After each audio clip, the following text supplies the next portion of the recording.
My name is Rich Schmidt. I'm here with Michael Croom. We're at Southeast Wine Collective in Portland. It's June 18th, 2020. Michael, thanks so much for joining us today. Pleasure, absolutely. First question, most important question, is why wine?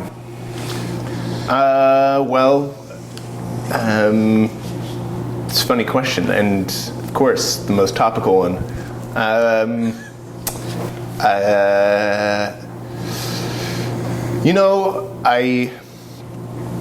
If I'm just going to literally trace, I can't really say exactly how this happened, how this came about, but I know the literal steps that it took me to get here and why I continue to be here. So I was a culinary school graduate. I was a cook for years and a chef from Sacramento, and halfway through culinary school I dropped out and was living in San Francisco at the time, and my brother was extremely convincing about me going back to culinary school, and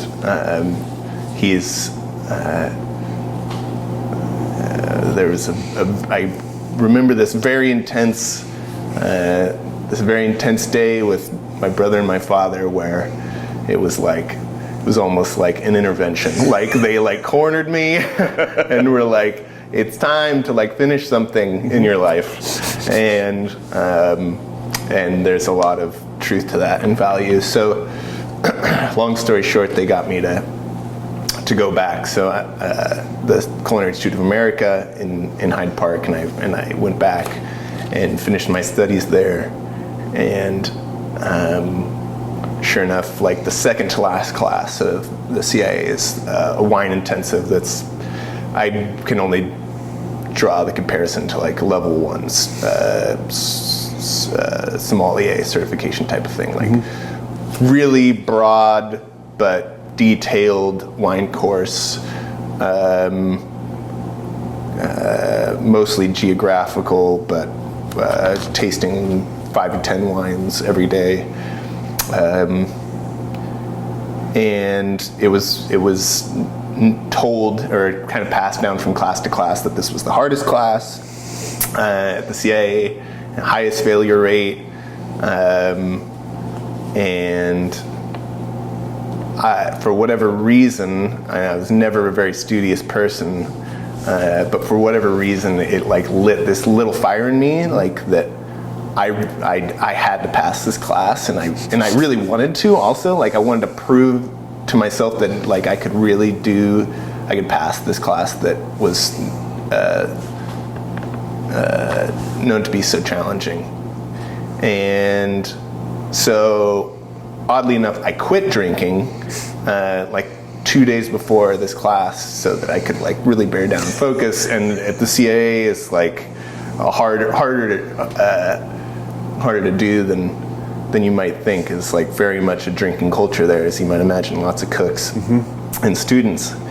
And so really just bared down, focused, and put myself in the front of the classroom, just glued my eyes to the PowerPoints and the teacher, and took all these notes. I didn't even know how to take notes. I'm just I feel like I'm really committing to being a student in a classroom for the first time, and sure enough, just loved it and ate it up. And every day would go home with my roommate, and we would just pour over note cards and stay up till 1 o'clock in the morning. It was just a brutal amount of memorization, and I don't know, it just fed me, and I was really into it. And every day I remember being so surprised at this feeling. I really was so sure that I was, after graduation, going to be returning to San Francisco to go back to cook, maybe even at the same restaurant that I'd been working at, all these plans, and this was just a surprising feeling. And then the teacher kept coming up to me, and he's just took notice, and in me and how much I cared and how much I was really trying to focus on wines. And there was just all this kind of like give and take where it was really feeding my feeling of just it was empowering. And I ended up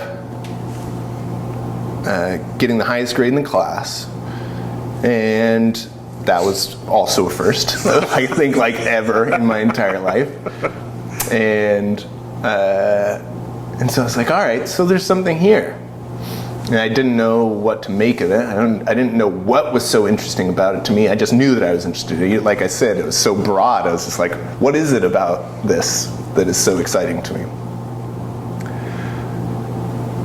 And so after graduation, there's still a lot of pressure to use your culinary degree. So then I moved back to San Francisco as I intended, and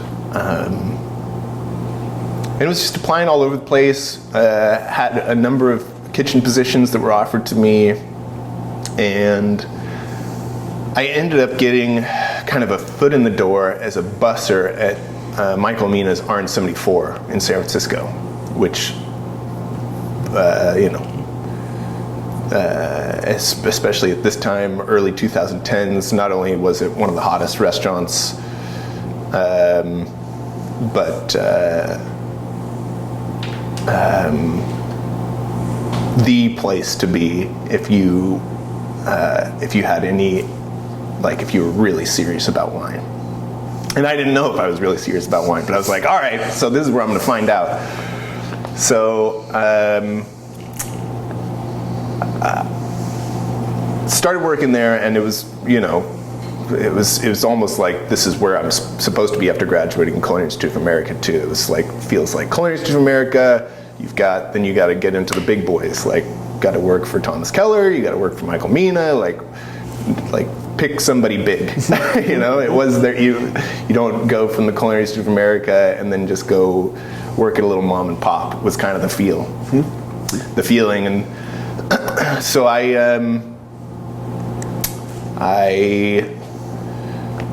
started working and was like trying to weasel my way into like the weekly wine meetings, and everybody's like, dude, you're a busser, just bus. And I was like, all right, but I'm really interested. And a couple people like, okay, come on. And so I would come to the wine meetings, and sure enough, like, it became very clear very early on that I was like in a very thick, very long line of very talented people trying to get to the same place that I kind of didn't know if that's where I wanted to be. And also San Francisco was getting brutally expensive, and there was just like all this, like, there was so much pushing me out, and I didn't even know if I wanted to be there. So at whatever point I was having a hard week probably, and literally looking back, it's probably like what anybody would experience, just like I might have gotten a talking to, and sure enough, at 22, these things are enough to like convince a young person to be like, I quit, like looking back, so funny how uncommitted I was to this, to the point where it was like the smallest things made me want to get out. But I was like, all right, there's also just a hands-on aspect that I'm missing, like from working in kitchens. And there is an aspect about this wine thing that might be the creation of it, like making wine, that's maybe the more interesting part about this, rather than the studies and selling and becoming a sommelier. And so I literally picked, I had one bag. I was living at this point, because San Francisco was so freaking expensive, I was living on my friend's couch, and had been for about a month and a half. And was literally able to put everything in a bag and hop in a friend's car that was on their way down to Paso Robles. And I had a friend down there. So I went down and stayed with a friend for a week and spent that week while he was at work going around to,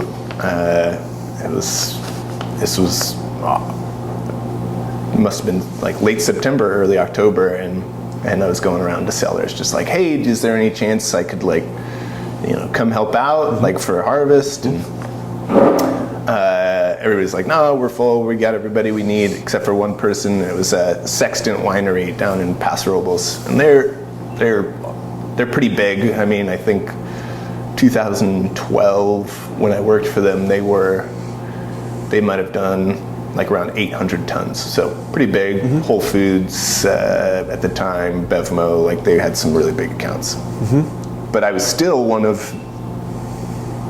3 people working in the cellar. Which, looking back, like an impossible position to get when you have 0 experience and you're just like walking out the street. Yeah, exactly. And I came to find that years later when I was trying to get a similar sized position in New Zealand. It was like, no, we need somebody who literally knows how to do everything without any supervision. I don't know how I got the job, but I was able to get my hands on absolutely. The cellar master just was like, oh my God, that poor guy. Like he had to train me on every single thing before I did it. Like I don't even, it's madness. And so but he was, he was a saint. He was just such a nice guy. And so he basically gave me my entire cellar experience, like still to this day. My entire cellar experience is at one winery. I was there for about 1.5 years. But I was able to do absolutely everything over and over again. And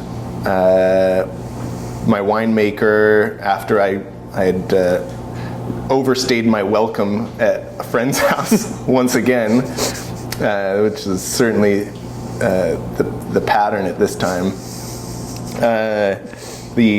My winemaker was planting his own little vineyard on this hill, and he had an Airstream trailer parked up there so that he could do work and stay up there. It was like out in the middle of nowhere. And he was like, hey, I'm never there. Go stay in the Airstream trailer. So then I moved into this Airstream trailer, and I'm living like country life. Like my nearest neighbor is 2.5 miles away. I am alone in a trailer and have a lot of time to think. No internet, no nothing. Like this is like me, a book, a lot of alcohol, a lot of hikes and walks, and like a lot of time to think, too much time to think about where my life is headed and what I'm doing.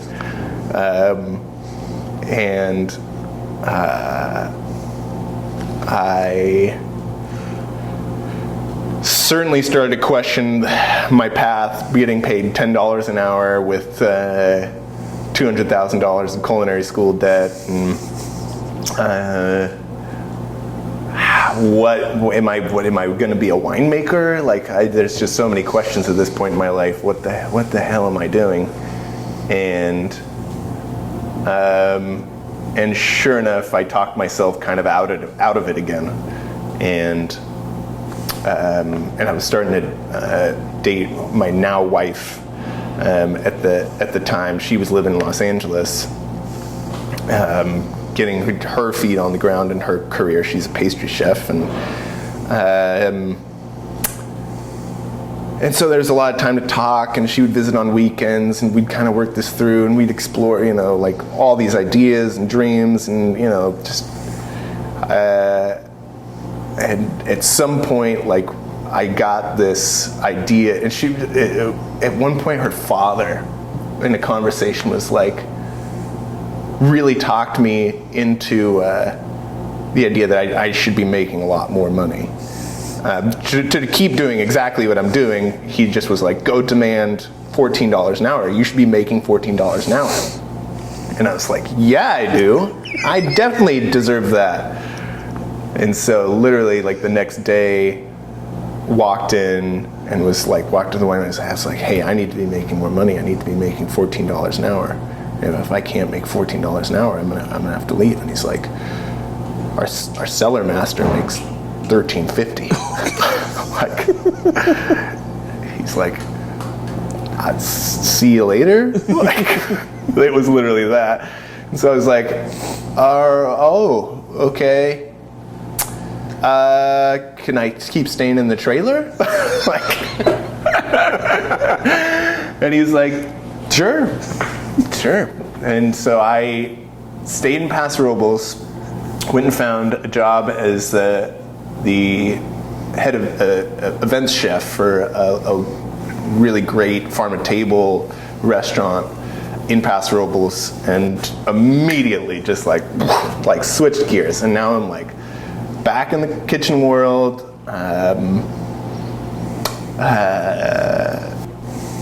working at wineries, but serving them food, like same scenery, totally different world. And it was really satisfying. It was like, this is great. Like, I'm really enjoying being back in the kitchen, and I miss this. And so I really enjoyed living that life for, I think, close to a year. And drew even more questions, like, is this more important to me? And all the time, like, getting lonelier and lonelier in this Airstream trailer on the top of this mountain. And at some point, I think then the job kind of like just some bureaucracy or whatever, little naggy things as you get settled into a job. The honeymoon phase kind of dies away, and it's just like there was enough nagging and not enough joy and fun for me to like continue enjoying living this country life. And my wife and I were getting more serious, and I, despite my knowing distaste for Los Angeles, was like, I'm coming to LA, and we're gonna move in together, and I'm gonna go back to living city life, which, God, it sounded appealing at the time. Like living, like my brother lived down there, and I'd go down there every other week, and I was like, my visits, I was like, oh, I miss this, I miss people and fun and all this. And it didn't really matter what career opportunities waited me. I was just like, I'm ready to go back to being a normal 20-year-old.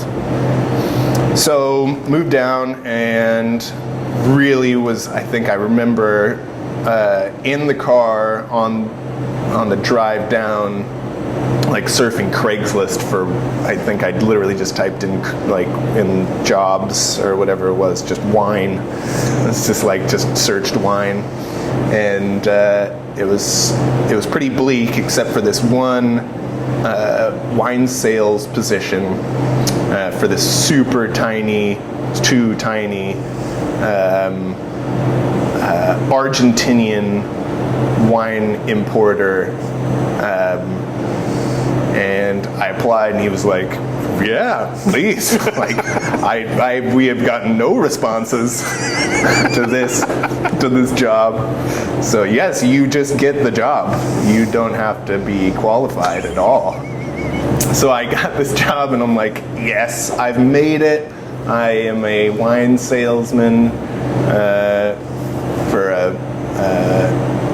a little Argentinian wine book in LA, and I was like, I'm gonna just like, he's gonna pay me hourly and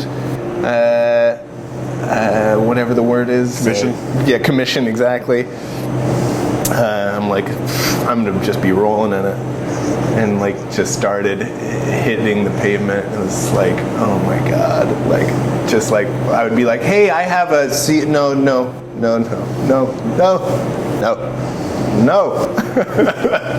Like nobody. And I just remember like sitting and I'd like making cold calls and sending emails, and at some point it was like few and far between that I was doing any work for this wine importer, because it was just like, I think the cheapest bottle of wine that I had to sell was like 25, and it went all the way up to like 110 wholesale. Like it was just like, how am I gonna sell this? There was this like one Argentinian restaurant on the west side of LA, and I remember going back to that restaurant like every week, like, Argentinian food, Argentinian wine. He's like, yeah, but not that kind of Argentinian wine. Like, I just had no one to sell it to. So quit, and then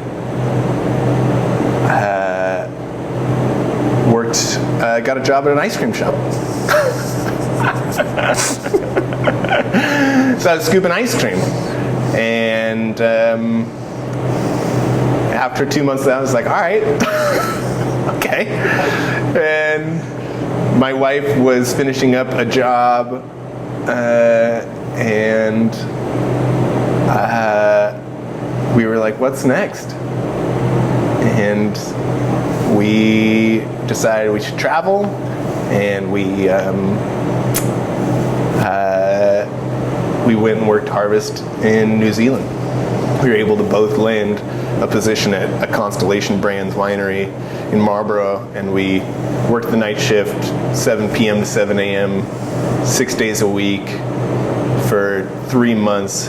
Literally, during at least this fall, probably only this fall in New Zealand, every single night at 7 p.m. it started to pour torrentially, and every morning at 7 a.m. it would stop and the sun would come out and we'd go to bed. And we like hadn't seen the sun in months, and were drenched because we just work outside the whole night, and got to see that side of the wine industry, and really eye-opening, and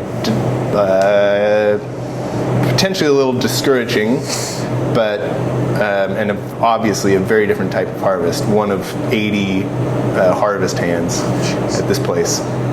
80,000 tons of Sauvignon Blanc we produced in 2.5 months. Like 24 hours a day, trucks rolling in, Sauvignon Blanc, unbelievable. It was like just spectacular, truly. And so we finished harvest, traveled around New Zealand for a while. This is like 23, 24 years old, both of us, and neither of us knowing what the heck the next step was. Like, what are we going to go back to doing? And my wife got a call from a chef at the time back in Los Angeles, actually, who was the pastry chef of RN74 when I was there, executive pastry chef, Lincoln Carson. He's a really huge deal in the pastry world. And so it was like, all right, well, that's good enough. You have an amazing career opportunity. Let's go back to Los Angeles. So we moved back to LA, and I was like, all right, I've been beating at the door of the wine, front of the house wine world for a long time. I don't know if this is going to keep going. But I wanted to try again, so I went just kind of cold calling again, not even places that were blatantly needing employees or anything, just like places I wanted to work, and got 2 jobs in a week. Like after we got back, I got a job as a sales associate at a natural wine shop on the west side, and then I got a host position at a really spectacular Southern Italian wine shop with kind of like, I mean, just super small, old school Italian wine list. Also natural or minimal intervention, but just because it's like that type of wine list where this is the way it's always been done type of thing. hip or anything. And so I all of a sudden had just like two amazing worlds of exposure that were brand new to me, and like just extremely interesting. I was just and just taking these wines home and getting to taste them, I was just like, this is what I want to drink. All of this, like, so all of a sudden, then there's a little bit of a spark in me, just like for the ethos of what is interesting to me about being in the wine world. And there's a little bit more like, this is why I'm here. And I still don't know if I want to sell it or if I want to make it, but it's like extremely, this makes more sense. This is a little more grounding, minimal intervention, and hearing a lot of the stories of winemakers coming through both the shop and the restaurant. And I really felt for the first time like, okay, now I'm in the wine world, like on some level. And that was empowering itself. So I ended up working both of those jobs for 2-3 years, and got to know a lot of people, and then I was able to leave both of those for a position. Ended up at the restaurant, the Italian restaurant. I ended up getting a shoe-in behind the bar, and so I was a bartender trying to keep my wine interest alive. And I ended up getting a job offer at a shop called Esther's Wine Shop on the west side, which is now been awarded a couple of years in a row like the best wine shop in Southern California, and rightfully so. Catherine Coker, who's the owner and sommelier for all of the Rustic Canyon restaurants, which are Jeremy Fox's restaurant group down there, is amazing and really bridges kind of this gap between the natural wine world and just kind of just focus on what is good wine, what is wine that we innately enjoy drinking, and that's what fills the shelves of her restaurant. And I ended up getting a bar manager position there, and spending our last year and a half, almost 2 years there, and just once again like intense exposure to winemakers coming through, and it was like a hub for West Side wine events and all sorts of things. And at this point, we had our first kid, my wife and I, and we're pregnant with our second, and there was like this desperate need to get out of LA. Like, we've been there for almost 8 years, and with one we could barely fit in. LA is just like, you have a kid, get out. Like, we have no place for you here. It is crazy, and it's kind of followed in suit from San Francisco. A lot of the tech scene moved down there. It's just like money, just so much money, and everything was so expensive. So it was, we're both on board with that, but the obvious question was where. We were both all of a sudden had kind of, we didn't know if we wanted quiet country life or a little bit more peaceful life with the kids, or if we still wanted to be where the action was, where my wife could really keep chasing what was a flourishing pastry chef career in Los Angeles. And Portland was this like really obvious decision for us. And I didn't even know how good it was going to be until we got up here. Like, we came up here for a week. We're like, it's beautiful. It's peaceful. We can afford it. It's kind of the best of both worlds for where we want to be and what we want to do. And so, getting up here in June of 2018, I immediately landed a position as the bar manager at Laurelhurst Market, and a month or two months later, we had our daughter, and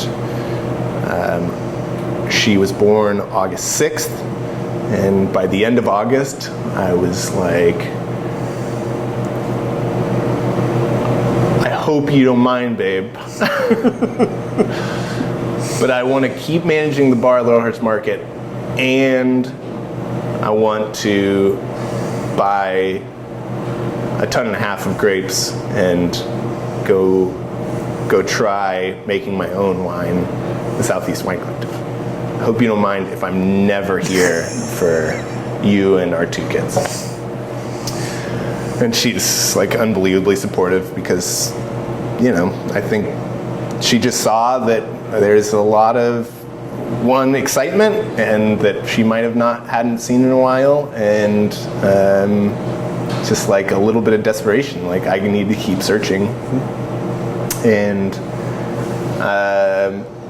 actually, it was beginning of September. Our whole backyard was covered in these extremely delicious local table grape called a Jupiter grape. They tasted like passion fruit. They're so good, but they're a red grape with pinkish red flesh. And I just there was a home, like a little home beer store down the street, and where I was able to get enough stuff to press these grapes with a little bit of skin contact, just put them in a crown cap bottle, and let it chill for a month. And we popped one open, and it's just native ferment, little tiny 175 bottle pet nats. And we popped one open, and we're like, it's delicious. I was like, I'm a winemaker. And I got a little cocky and came in, met Tom. He was like, yeah, come on in, we'll have you. And I found these organic dry farm grapes out in Chehalem, and they had just gotten the vineyard. They didn't know if they were going to be able to sell it. It was their first time selling their own grapes after they took their vineyard back from a vineyard management company.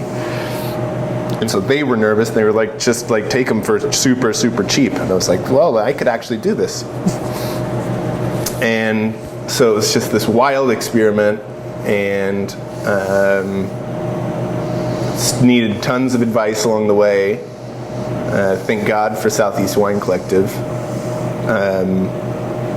And made my red wine, and sure enough, it was crazy delicious. And found out a couple months later that no one just experiments for the first time making wine with Pinot. That's not where you start. And I was like, all right, well, let's just keep going until I run this thing into the ground. The ethos is vague, but it's there, and still developing it. But more than anything, it's just this intensely fulfilling passion project that is, one, entirely my own, and then two,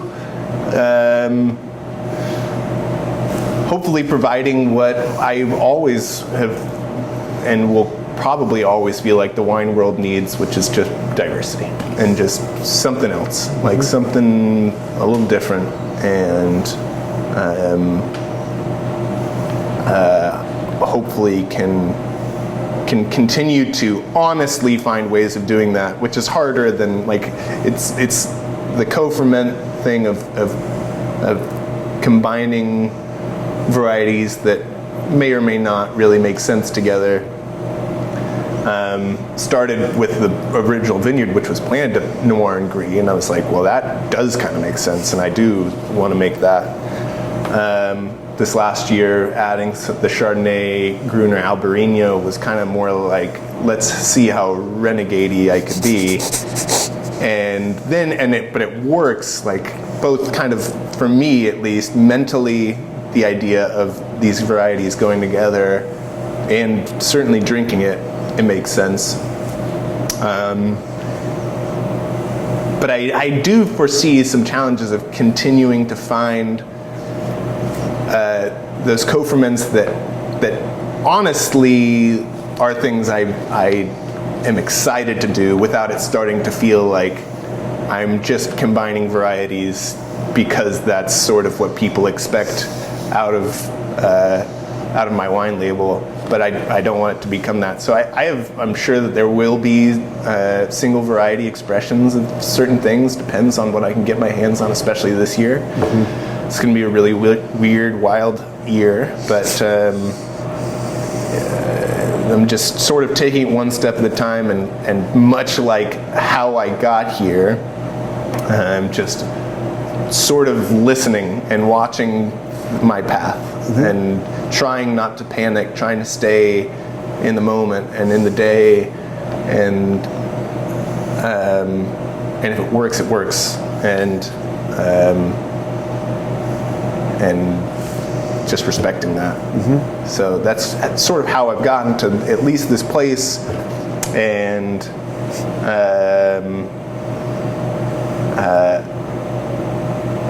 yeah, I mean, talking to you, talking to people in the industry, you know, the people that help me make my wine every day, and their profound knowledge for the industry that I frankly just don't have. And having a 4-year-old and 2-year-old that I'm more or less the primary caretaker for right now, I may not have the exposure to that world for years to come. And it's really interesting to think about that I might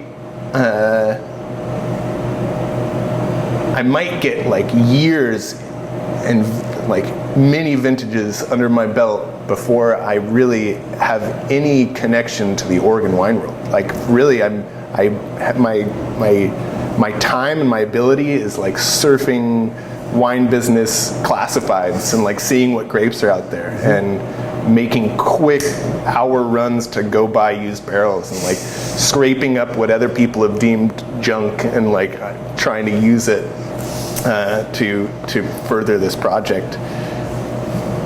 But I haven't, you know, outside of Southeast Wine Collective, there's very few people in the industry I've really gotten to know or have intimate chats with. Or so in a lot of ways, talking about the path, like this might just be my path for years to come. And I think with a lot of people, there's, with exposure and as they get further into the industry, they're surrounded by influential people. And so naturally their path kind of steers and twists and takes turns depending on how they're influenced. And just, I mean, I'm certainly still capable of seeing trends and being influenced by those, but even that, like, I think I won't be as exposed to the trends for the next few years, and so there's a lot of this that will probably be unique, just based on my circumstances, and I'm excited about that. I'm happy about that. And I wish I could talk with more people and hang out with Drew Herman and Tom Monroe and everybody more often and talk the talk and kind of just absorb all that through osmosis. But right now it is very much just my journey, and I am both very humble, very grateful and humbled to be in this world really at all. Yeah. Winemaker in a bubble, almost. Yes.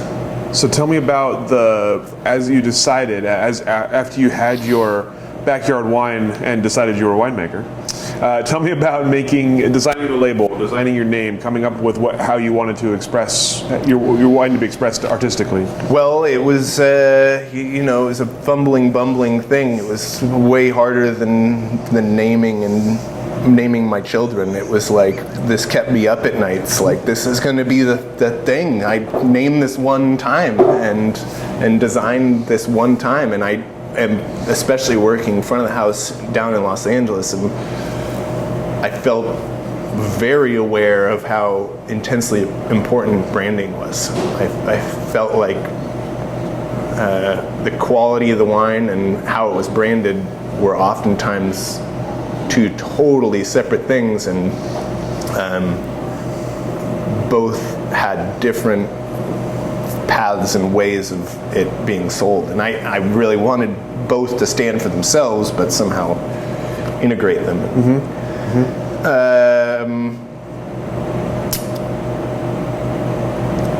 If you haven't been able to tell, I'm a very impulsive person. And one of my impulses in my 20s was to just get my motorcycle license and start riding motorcycles. And it was kind of influenced by the fact that I was spending an hour and a half every day in Los Angeles traffic, and I was like, this will get me where I need to go a little bit quicker. But it brought me a lot of joy, and also provided me with a gigantic distraction for years. And just, I like engines and toys and things. So I really fell in love with motorcycles over the years, and have owned way too many, and lost way too much money on buying and selling old motorcycles, and suffering the consequences. But it brings me a lot of joy, and there's so much freedom in that. And so there's just this topical reference, this topical idea that was from that feeling that was kind of impulsive freedom, and really freedom, and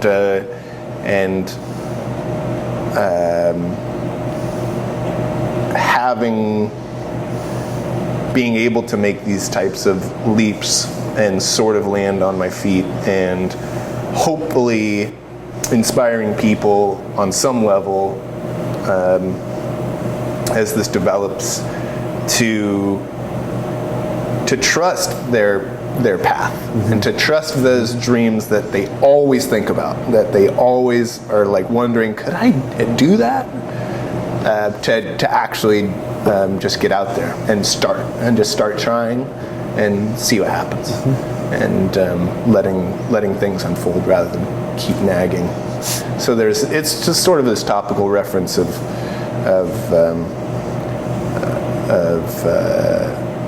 getting out and doing those things that you've always wanted to do.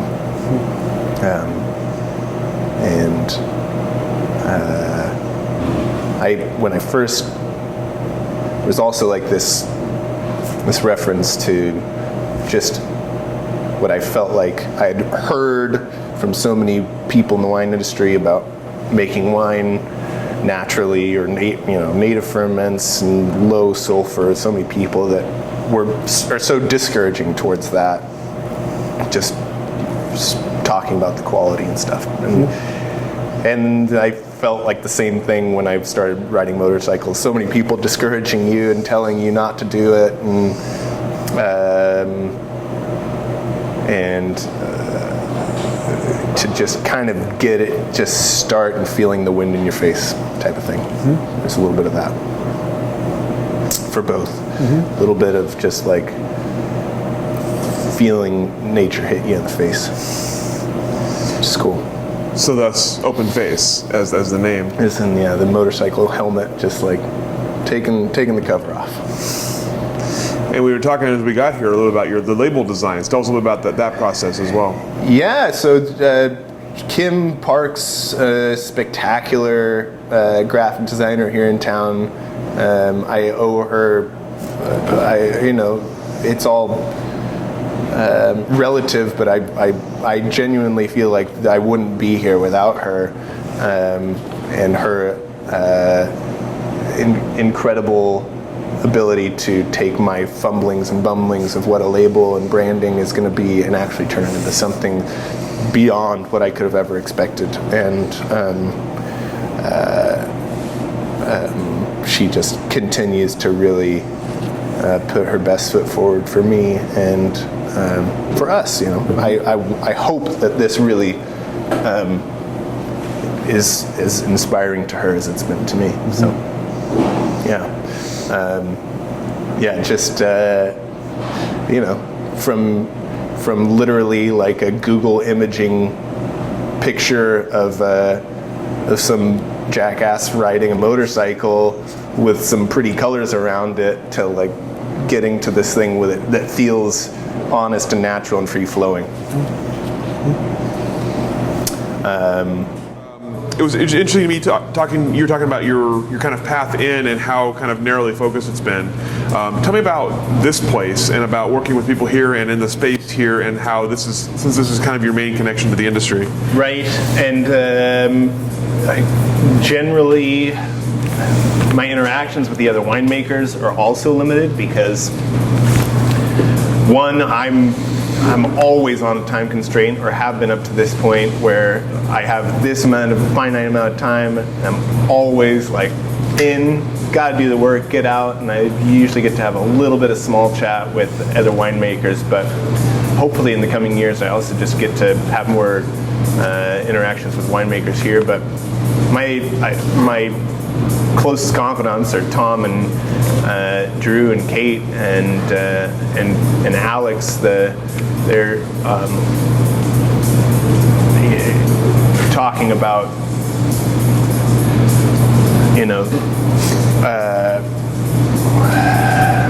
Oregon Wine Archives, and I just have been thinking a lot about these guys lately, and how not just Tom and Kate as winemakers, but how unbelievably influential all these people are in their tutelage, in just their incredible wealth of information in helping people understand what it is they're trying to do. Like, I know that everybody uses these people here as sounding boards, and I know that everyone's wine reaps the benefits. In that sense, it's incredible. Like, there's something about, I always wanted to be naturally good at something. I always wanted it to something to tell me that it was what I wanted to do. I didn't want to make that decision and go to school and work really hard at it. I wanted to have some sort of innate ability, and there was something about that with cooking that I needed. By the time I finished school, I was almost like I knew too much, and I'd all this education had kind of killed some of the magic. And I always kind of wished, hearing stories from other people that had got into kitchens just by working, and they were so driven by their passion and their interest in learning along the way, and it seemed to continue to feed them year after year. And I feel like at this point I'm sort of on that same path with winemaking, in that it's just odd to be entering this career and this work as a winemaker. I think is the weirdest part about it. But the fact that I just kind of get to learn so much every year, and in a sense, Southeast Wine Collective is my foundational, my school, my education. Having practical cellar experience is obviously extremely valuable, and I have that, though I'm sure people get frustrated with me on a daily basis here, I would imagine. I know for a fact. But to have a little bit more depth of knowledge just walking around me, and it's really invaluable. Sure. Yeah, and I can only imagine what this place has meant for a lot of people. Yeah. Yeah. So tell me about, we were talking a bit off camera before we started about kind of the bad timing for you and your wife this year with COVID. So tell me about kind of what's in the future for you and your brand as you look ahead.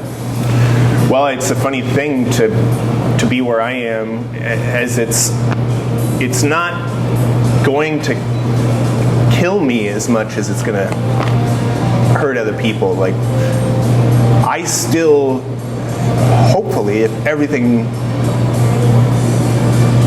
goes even sort of as planned over the next few months, in that things reopen a little bit and I can move a little bit more, and oddly enough, hopefully land some distribution. I can still sort of ramp up. I can still hopefully increase production in 2020, which is an odd thing to be able to say, considering everyone else that I've heard of is trying to figure out how to downsize and get a little more focused, which in some ways is not a bad thing. At least personally, I would feel that way. Sometimes it's important to have something force you to focus your what you want your business and your product to stand for. And my wife and I have a lot of conversations about that in her bakery. Just the world generally, I think, likes focus. And I think Portland really likes focus, and there's going to be a lot of that in the coming years. Is like people are going to cut back on the frills and kind of deliver the core of what they. Hopefully, I hope this is what happens for a lot of people. Deliver the core of what their business stands for. Restaurants, whoever it may be,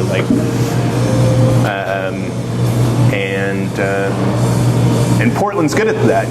There's a lot of places that stand for that in Portland. Like, we just do this one thing really well, and that's why you're going to come here, and that's hopefully why we're going to survive. And I hope that's like the best case scenario. I think is a lot of people survive on that, on their core values. I'm both terrified and excited to see what happens next. Yeah, in the food and beverage world. So for yourself, you mentioned earlier that you kind of have started as the guy who does kind of interesting co-ferments, interesting blends, and maybe not where you want to be pigeonholed. So is there something out there that you want to try, something you're looking forward to doing? Yeah, I should be able to get my hands on some organic Gewürztraminer this year, and that is a variety that I really don't. Not only can I not really imagine what I would really desire to put with it, but I wouldn't want to taint it with it. Like, I just love Gewürztraminer in all of its expressions, and it's one of those wines that I came to it, and it's like candy sweet representations, and have found, I've heard stories of Gewürztraminer being torn out in the Oregon Valley, and it breaks my heart. I just think it's one of the most incredible grapes, and I hope that it continues to be planted, and more expressions are being made. I've had a number in the last year or two, and I'm extremely excited to make my first Gewürztraminer this year. Nice. Yeah.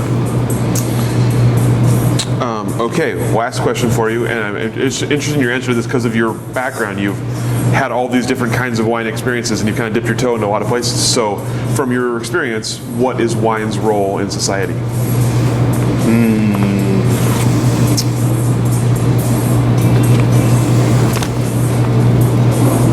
Well, I think it's ever changing, and I think it's changing for the better. I think there's always going to be a lot of pushback from big money about that. But I think generally, as with a lot of things, artisanal, the little players are gaining more and more traction, and the spectrum of what wine is and can be is growing, and I love that. Because there should be all different strokes for all different folks type of thing. And I just like cooking, just like anything that is innately blue collar and has, for whatever reason, developed an air of white collar and privilege and all these things, is sort of being taken back to its roots, and is starting to be marketed and made for the average Joe at a high quality level. And that is, for me, the most promising thing about where wine is headed and what it means to the world.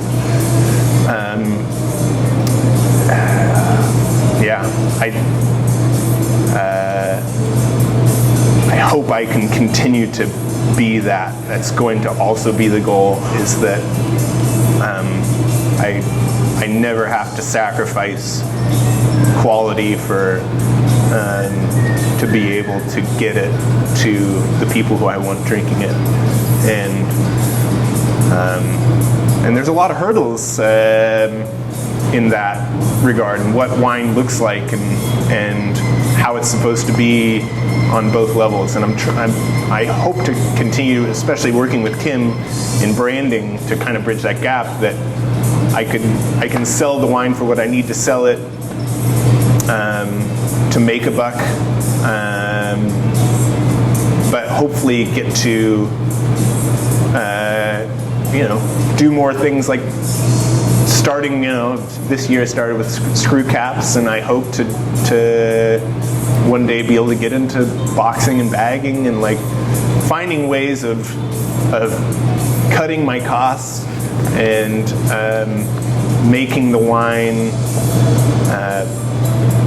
both in its appearance and at the price point more approachable to the average person, is where I hope that I can stay in this world. But yeah, and generally just remembering the farmers, and remembering the land, and even if I hope that when wineries get to a certain size, to do their damnedest to try to source from, put their money where it matters, and put their money into good farming, so that we at least don't take steps backwards, and hopefully can keep inching forward in creating healthy, diverse farmland, especially in the Oregon Valley. So I know I promised that was the last question, but your answer made me think of one more I want to ask you. So you have all this time on the front end. Now you have a product that has your name on it and your face on it, sort of, right, that you're selling. Tell me about that process of putting yourself out there and selling a product that is so personal to you. Yeah, that's a great question. In a lot of ways, it's harder than selling somebody else's. I hope to get out of my own way in this respect, but I don't take pride in this, but I feel bad, like talking so highly of myself and my product. Like, it's really hard to really tote yourself every day in, day out. Like, I'm this guy that makes this incredible wine, not that that's my sales pitch. Well, maybe now it is. But it's hard to really show up every day for yourself, and to be proud of of your work and your efforts. And it's really important that people acknowledge that, and that no matter what they've done, to be proud of it. So I am trying to get out of my own way in that respect, but it's difficult. It's a difficult process. I'm sure it'll become a little bit easier over the years, but yeah, certainly it's a strange change. Absolutely. Yeah. All right. That's all the questions that I have. Is there anything I didn't ask that I should have? Anything we didn't cover that I should have? That was great. I felt like I didn't bullshit. Good. Yeah. That's what we're going for. Which is good. Yeah. Thank you so much for your time today and for your story. And we'll go ahead and let you off the hook. Yeah. Thank you both very much.